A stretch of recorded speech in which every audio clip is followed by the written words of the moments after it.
partie du projet Un état, une vidéo de étudiants d'échange club. Donc aujourd'hui, je vais vous présenter mon état qui est le Massachusetts.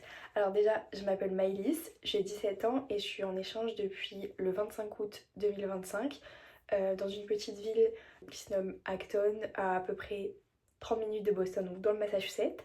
Je tenais à faire cette vidéo pour rassurer les personnes qui seraient potentiellement situées ayant leur placement au Massachusetts, parce que quand on m'a annoncé que j'allais être au Massachusetts, j'ai eu quand même un petit peu de déception, puisque on rêve un peu plus de la Californie, de la Floride, du Texas, enfin des choses un peu vraiment typiques des États-Unis.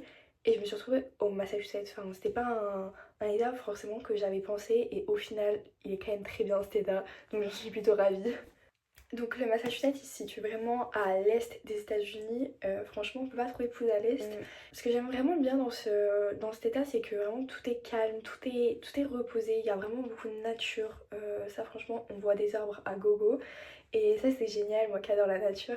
Mais c'est vraiment un état qui est très reposé. Les gens sont plutôt chill en général. Ils sont vraiment très tranquilles. Et ça, c'est vraiment un point où la vie elle va pas trop vite. Vraiment, on a le temps de profiter de la vie et de regarder tout ce qu'il y a à regarder dans l'état ou enfin dans notre ville, etc. Alors, il y a quelque chose qui m'a vraiment surpris en arrivant, c'est vraiment forcément la taille des États-Unis. Je trouve que les États-Unis sont très grands en général, tout est grand, mais ça, c'est à peu près tous les États en général, je pense, pas forcément que le mien. Il y a vraiment quelque chose qui m'a étonnée dans ma ville, c'est que, surtout dans mon lycée plutôt, c'est qu'il y a énormément de culture. Il y a beaucoup d'Espagnols, il y a beaucoup de Latinos, il y a les Européens, il y a vraiment un peu de tous les pays, et du coup, il y a vraiment beaucoup de langues, enfin il y a beaucoup de culture, etc. Du coup c'est très intéressant, enfin tu parles à quelqu'un et au final tu penses qu'il est américain, au final pas du tout, il vient de l'Écosse, enfin c'est très intéressant, d'Argentine, etc., du Brésil. C'est vraiment un état, je trouve, enfin en tout cas dans ma ville encore une fois, un endroit où il y a beaucoup de personnes qui ne sont pas forcément américaines de base, et je trouve ça très intéressant. Dans mon lycée, franchement, il y a des clubs pour tout, toutes, toutes les langues. Il y a brésilien, il y a espagnol, il y a français. Enfin, c'est des clubs, des groupes avec les personnes qui parlent ces langues-là, qui sont originaires de ce pays. Et donc, ça permet de se créer des contacts avec des personnes dans leur langue. Voilà. Moi, je crois que dans le lycée, on est au moins une dizaine, au moins, à parler vraiment couramment français. En me comptant moi et l'autre étudiant d'échange. Donc, ouais, ils parlent vraiment français. Aussi, j'ai remarqué, ils parlent beaucoup français. Enfin, ils ont vraiment beaucoup de bases de français. Je crois que tous mes profs sont capables de me dire au moins une ou deux phrases en français, genre avec un bon accent, etc. Ça aussi, ça m'a étonnée, vraiment. Tout le monde parle français au final. Ou d'autres langues, tout simplement. C'est surtout l'espagnol, le français. Et je crois que c'est tout. Alors moi, je suis dans un lycée qui est assez grand malgré tout, puisque c'est le quatrième meilleur de l'État, donc du Massachusetts. Mon lycée est plutôt grand, mais franchement, il est quand même très bien. À ce qui paraît, il est très dur, mais je trouve qu'il est quand même malgré tout très simple. C'est pas du tout comme en France. En France, c'est vraiment dur. Ici, c'est franchement très posé, c'est plutôt facile. Mais d'après les Américains, c'est compliqué et c'est un lycée très dur. À ce qui paraît. Mais donc, je commence les cours à 8h à peu près. Mon bus est à 7h20, 7h25. Et j'arrive au lycée à peu près à 7h45, 7h50 et je prends les cours à 8h. Je termine à 14h47, il faut être très précis, ils sont très précis, c'est 14h47, pas avant, pas après. Donc c'était très courte journée quand même malgré tout. Et le bus est direct après, on prend à 7h, on le prend à 14h50 et après on rentre chez nous tranquille. Moi j'ai fait du cheer. La saison est terminée depuis à peu près un mois, mais j'en ai fait.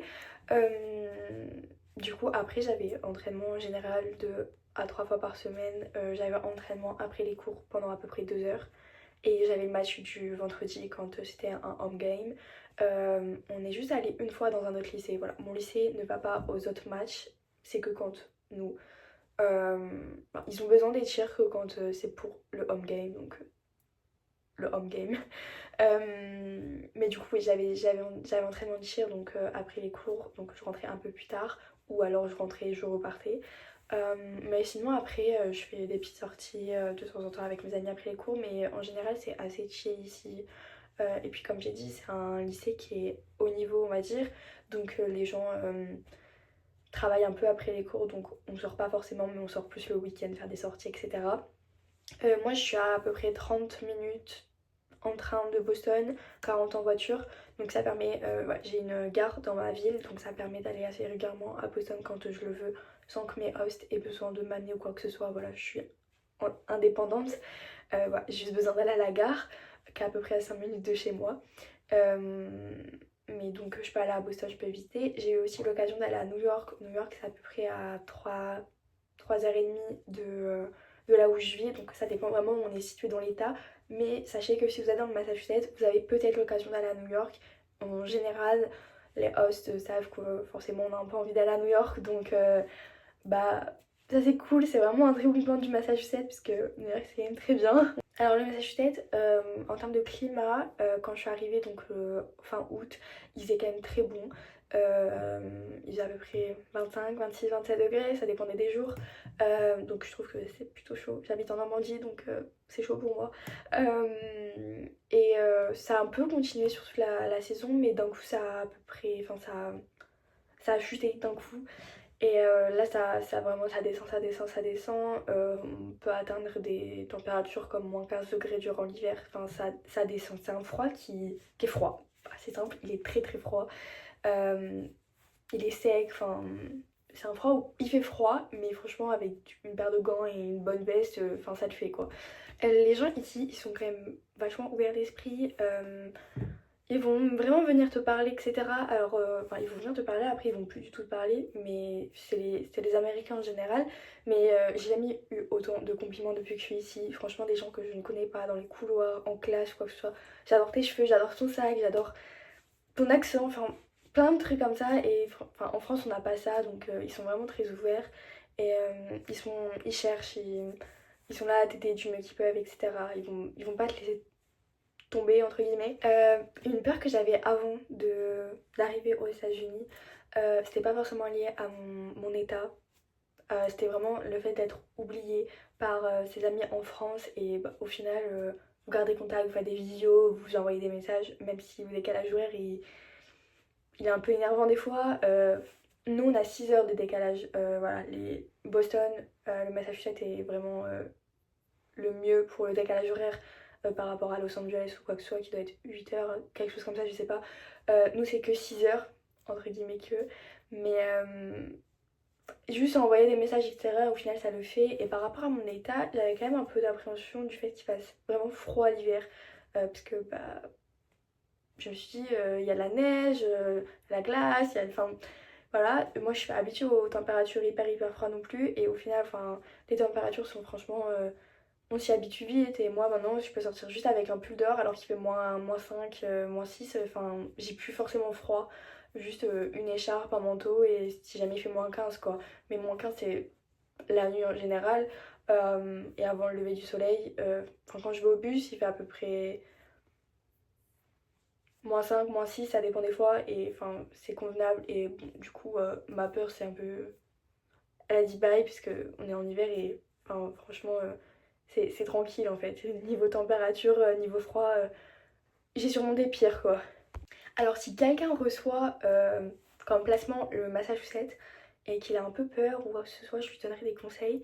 Je pense que faut pas s'inquiéter de l'état où tu vas parce que peu importe, c'est les États-Unis tout court.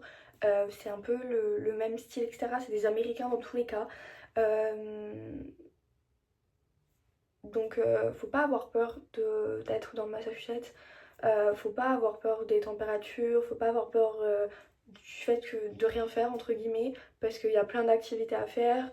Enfin, il y a Boston à visiter, enfin, il y a l'université Harvard, enfin, il y a plein de trucs. À Boston, t'y vas, pas qu'une fois, t'y vas tout le temps et t'as toujours plein de trucs à faire, etc. Même si c'est juste être relax, aller boire un Starbucks, t'as toujours plein de trucs à faire à Boston. Enfin, au final, je dirais pas d'avoir peur d'aller au Massachusetts. Moi, vraiment, j'ai eu peur d'aller au Massachusetts. Enfin, pas peur, mais j'avais un peu d'appréhension. Mais au final, enfin, c'est très très bien quand même, malgré tout, le Massachusetts. Et les gens sont très bien ici, ils sont très accueillants. Il y a beaucoup de culture, etc. Du coup, ça permet d'en apprendre plus sur tout le monde et tout. Donc, franchement, c'est un très bon état. Bon, et du coup, bah, moi, je souhaite une bonne expérience à tous les futurs étudiants d'échange ou ceux qui veulent le faire. Vous allez réussir à convaincre vos parents. Promis, j'ai réussi au bout de 5 ans. Promis. Mais franchement, n'ayez pas peur.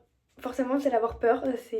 Je suis stressée de la vie, mais faut pas stresser. C'est une expérience incroyable et vous allez vous adapter dans tous les cas en fait.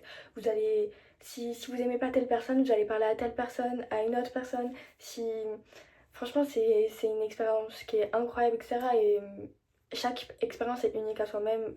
J'ai une expérience totalement différente de ce que je peux voir sur internet et j'ai une expérience totalement différente de l'autre étudiant d'échange qui est avec moi dans mon lycée. On n'a pas du tout la même expérience et pourtant on est dans le même état, on est dans la même ville, on est dans le même lycée, enfin, et au final c'est pas du tout la même expérience, c'est vraiment juste aller vers les autres, oser vous ouvrir aux autres parce que c'est quelque chose que j'ai pas forcément fait au début et c'est quand même utile de s'ouvrir aux autres, ça vous permet de vous créer des contacts et de pas forcément prendre le bus le matin, ça peut être très cool. Moi je continue à apprendre même si j'aurais bien aimé un conducteur privé. Mais non, faut vraiment s'ouvrir aux autres et pas avoir peur. Et une chose qui est super importante aussi, c'est de pas se fier trop aux réseaux sociaux, aux choses qu'on vous dit, etc. Comme quoi c'est incroyable, comme quoi vous allez avoir plein de cadeaux à Noël incroyables et tout, comme quoi vous allez être dans le Texas. Enfin, je dis Texas parce que franchement c'est l'état que j'aurais bien aimé avoir, mais ou Californie ou quoi que ce soit, des trucs de rêve, vous pouvez très bien en fait être dans le Massachusetts, dans le Maine, dans le Vermont ou des choses dans un endroit totalement paumé, mais en fait c'est tout aussi bien parce que vous allez vraiment pouvoir découvrir vraiment tout sur place et je pense que j'ai rien d'autre à dire.